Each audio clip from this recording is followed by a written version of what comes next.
pôle se déplace de plus en plus vite, de 55 à 60 km par an. Si rien ne l'arrête, il pourrait atteindre la Sibérie dans moins de 40 ans. Et alors Greg Braden dit ceci, il parle de la fameuse résonance de Schumann. Je ne sais pas si vous savez ce que c'est. Alors la résonance de Schumann. Qu'est-ce que la résonance de Schumann? Bon, alors je vais vous expliquer en quelques mots. La résonance de Schumann, si vous voulez, c'est un peu le cerveau magnétique de la Terre.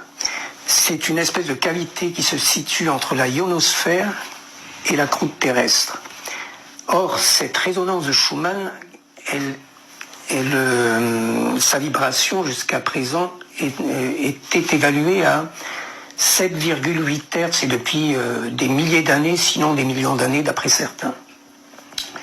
Or, il se trouve que depuis 1980, cette résonance s'est mise à s'accélérer.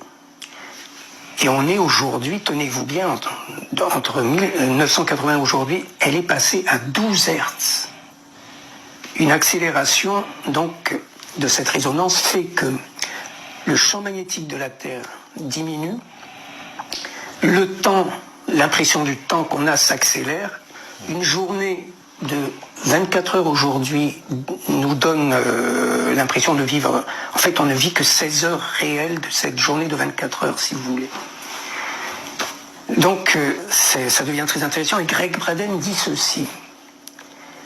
Donc la Terre est en train de ralentir et quand la Terre atteindra 13 Hertz, qu'il appelle le point zéro, à ce moment-là la Terre va s'arrêter.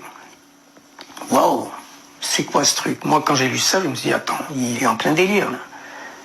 La Terre va s'arrêter et c'est peut-être là les fameuses 3 nuits qui vont se passer, puisqu'il dit il faudra 2 ou 3 jours ou 3 nuits pour qu'elle se remette à tourner dans l'autre sens. Et à ce moment-là, le soleil ne se lèvera plus à l'est mais à l'ouest. Mesure indique que le pôle